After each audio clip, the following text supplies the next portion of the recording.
ഡിറ്റ്വ ചുഴലിക്കാറ്റിനെ തുടർന്ന് ശ്രീലങ്കയിൽ വൻ നാശം. പേമാരിയിലും മണ്ണിടിച്ചിലും 153 പേർ മരിച്ചു. രക്ഷാപ്രവർത്തനം തുടരുകയാണ്. ഭാരതത്തിൽ നിന്നുൾപ്പെടെ അന്താരാഷ്ട്ര സഹായവും ശ്രീലങ്കയിലെത്തിയിട്ടുണ്ട്. ശ്രീലങ്കയിൽ പ്രളയം ദേശീയ ദുരന്തമായി പ്രഖ്യാപിച്ചിരിക്കുകയാണ്. ശ്രീലങ്കയുടെ കിഴക്കൻ തീരത്താണ് വൻതോതിൽ കാറ്റാഞ്ഞടിച്ചിരിക്കുന്നത്. ശക്തമായ പേമാരിയിൽ കേലനി, അറ്റനാഗലു നദികളിൽ വൻതോതിൽ വെള്ളമുയർന്നിട്ടുണ്ട്. രക്ഷാപ്രവർത്തനത്തിനായി സൈന്യം ഉൾപ്പെടെ രംഗത്തിറങ്ങി. നിരവധി വീടുകളും കെട്ടിടങ്ങളും തകർന്നിട്ടുണ്ട്. വിശദാംശങ്ങളുമായി ഇന്റർനാഷണൽ ഡെസ്കിൽ നിന്ന് ഐസൻ ജോസ് ചേരുന്നുണ്ട്.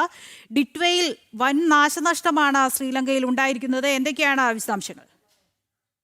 തീർച്ചയായും വലിയൊരു ഡിറ്റ്വ ചുഴലിക്കാറ്റ് വലിയൊരു പ്രശ്നം തന്നെയാണ് ശ്രീലങ്കയിൽ ഉണ്ടാക്കിയിരിക്കുന്നത്. കിഴക്കൻ തീരത്ത് ആഞ്ഞടിച്ച ചുഴലിക്കാറ്റിൽ ശ്രീലങ്കയുടെ മധ്യപ്രദേശങ്ങളിലും അതുപോലെ തന്നെ ശ്രീലങ്കയുടെ തീരപ്രദേശങ്ങളിലും വൻതോതിലാണ് ഈ കാറ്റടിക്കുകയും വൻതോതിൽ മഴയും മണ്ണിടിച്ചിലും അതുപോലെ തന്നെ ഈ വെള്ളപ്പൊക്കവും ഒക്കെ തന്നെ ഉണ്ടാകുന്നൊരു സാഹചര്യം ഉണ്ടായത്. നദികൾ കരകവിഞ്ഞൊഴുകുന്നത് ഉൾപ്പെടെയുള്ള പ്രശ്നങ്ങൾ അവിടെ ഉണ്ടായിട്ടുണ്ട്. അത് വലിയൊരു വെല്ലുവിളിയായി തന്നെ തുടരുന്നൊരു സാഹചര്യം ഇപ്പോഴും തുടരുന്നു എന്നാണ് അറിയാൻ സാധിക്കുന്നത്. ഏറ്റവും പുതിയ വിവരങ്ങൾ അനുസരിച്ച് 200 കടന്നു മരണസംഖ്യ എന്ന റിപ്പോർട്ടുകളും പുറത്തു വരുന്നുണ്ട്. ഔദ്യോഗികമായി സ്ഥിരീകരിക്കാനുണ്ട് എങ്കിൽ കൂടി 200 കടന്നു എന്ന് പല മാധ്യമങ്ങളിൽ നിന്നും അന്താരാഷ്ട്ര മാധ്യമങ്ങളിൽ നിന്നെല്ലാം തന്നെ റിപ്പോർട്ടുകളും പുറത്തു വരുന്ന ഒരു സാഹചര്യമുണ്ട്. നിലവിലെ സാഹചര്യത്തിൽ ഇനിയും മരണസംഖ്യ ഉയർന്നേക്കുമെന്ന ആശങ്ക നിലനിൽക്കുകയും ചെയ്യുന്നുണ്ട്. നേരത്തെ ദൃശ്യ സൂചിപ്പിച്ചതുപോലെ ഒരു അടിയന്തര അവസ്ഥ രാജ്യത്ത് ദേശീയ ദുരന്തമായി പ്രഖ്യാപിച്ച ഒരു അടിയന്തരാവസ്ഥ പ്രഖ്യാപിച്ച ഒരു സാഹചര്യമാണ് ഇപ്പോൾ ശ്രീലങ്കയിലുള്ളത് എന്നും അറിയാൻ സാധിക്കുന്നുണ്ട്. നേരത്തെ പറഞ്ഞതുപോലെ ഭാരതം ഉൾപ്പെടെയുള്ള വിവിധ രാജ്യങ്ങളുടെ സഹായങ്ങൾ എത്തുന്നുണ്ട്. പലതരത്തിലുള്ള സഹായങ്ങൾ നാവികസേനയുടെ കപ്പലുകൾ പുറപ്പെട്ടിട്ടുണ്ട് ഭാരതത്തിൽ നിന്ന്. അതുപോലെ തന്നെ വ്യോമസേനയുടെ സംവിധാനങ്ങൾ വഴി 12 ടണ്ണോളം ആശ്വാസ വസ്തുക്കൾ, അതായത് ടെൻറ്റുകളും മരുന്നുകളും അതുപോലെ തന്നെ ഹൈജീൻ ഉൽപ്പന്നങ്ങളെല്ലാം തന്നെ ലഭ്യമാക്കിയിട്ടുണ്ട്. അതെല്ലാം തന്നെ ശ്രീലങ്കയിൽ എത്തിക്കഴിഞ്ഞു എന്ന റിപ്പോർട്ടുകളും പുറത്തു വരുന്നുണ്ട്. ലോകരാഷ്ട്രങ്ങളെല്ലാം തന്നെ കൃത്യമായ മാനുഷിക സഹായങ്ങൾ എത്തിക്കുന്നതിലും അതുപോലെ തന്നെ രക്ഷാപ്രവർത്തനങ്ങൾക്ക് ആവശ്യമായ സഹായം ലഭ്യമാക്കുന്നതിനും കാര്യക്ഷമമായ ഇടപെടലുകൾ നടത്തുന്നുണ്ട്. തീർച്ചയായും നമുക്കറിയാവുന്നതാണ്, ഈ തീരപ്രദേശങ്ങളിലെല്ലാം തന്നെ കൃത്യമായ സർവീലൻസ് അനിവാര്യമാണ്.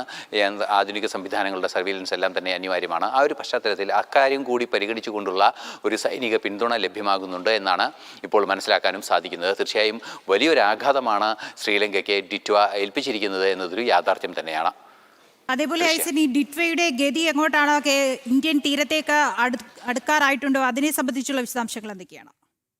ഇന്നലെ തന്നെ ഇന്ത്യൻ തീരത്ത് അത് എത്തി വലിയ തോതിൽ കാറ്റായി മാറുന്ന ഈ പാത്തി എന്ന് പറയുന്നത്, ചുഴലിക്കാറ്റിൻ്റെ പാത്തി എന്ന് പറയുന്ന ആ പ്രതിഭാസം കൃത്യമായും ഭാരതത്തിൻ്റെ തീരത്ത് ഇന്നലെ തന്നെ എത്തിയിട്ടുണ്ടായിരുന്നു. ഇപ്പോൾ അത് മുന്നോട്ട് പോകുന്നുണ്ട് എന്ന റിപ്പോർട്ടുകൾ ഇപ്പോൾ പുറത്തു വരുന്നുണ്ട്. അത് സംബന്ധിച്ച് കാലാവസ്ഥാ നിരീക്ഷണ കേന്ദ്രത്തിൻ്റെ അന്തിമമായ റിപ്പോർട്ടുകൾ ഇപ്പോൾ ലഭ്യമായിട്ടില്ല. ഇത് സംബന്ധിച്ച് കൂടുതൽ വിശദാംശങ്ങൾ ഇനിയും നമുക്ക് ലഭിക്കേണ്ടതുണ്ട്. നിലവിൽ നമുക്ക് ലഭ്യമാകുന്ന വിവരങ്ങൾ അനുസരിച്ച് ഈ ഭാരതത്തിൻ്റെ തീരപ്രദേശങ്ങളിലേക്ക് ഇത് വരുന്ന ഒരു സാഹചര്യം നേരത്തെ തന്നെ ഉണ്ടായിരുന്നു എന്നാണ് അറിയാനും സാധിക്കുന്നത്. ഇപ്പോൾ നമുക്ക് ഏറ്റവും പുതിയ വിവരങ്ങൾ ലഭ്യമായിട്ടുണ്ടോ എന്ന് പരിശോധിക്കുമ്പോൾ ഈ നേരിയ തോതിൽ കേരളത്തിൽ മഴയുണ്ടാകുമെന്ന റിപ്പോർട്ടുകളെല്ലാം തന്നെ വരുന്നുണ്ട്. അതേസമയം ഈ ഡിറ്റ്വ ചുഴലിക്കാറ്റിൻ്റെ ഭാരത തീരത്തെ സഞ്ചാരം ഏത് രീതിയിലാണ് എന്ന് സംബന്ധിച്ചൊരു അന്തിമമായ വിവരങ്ങൾ ഇനിയും വരാനിരിക്കുന്നതേ ഉള്ളൂ എന്നാണ് മനസ്സിലാക്കാൻ സാധിക്കുന്നത്. എങ്കിലും ഇത് തീർച്ചയായും തമിഴ്നാടിൻ്റെയും ആന്ധ്രയുടെയും തീരങ്ങളിൽ വലിയ രീതിയിൽ മഴയുണ്ടാക്കാനുള്ളൊരു സാധ്യതയുണ്ട് എന്ന് തന്നെയാണ് മനസ്സിലാക്കാനും സാധിക്കുന്നത്. ദൃശ്യ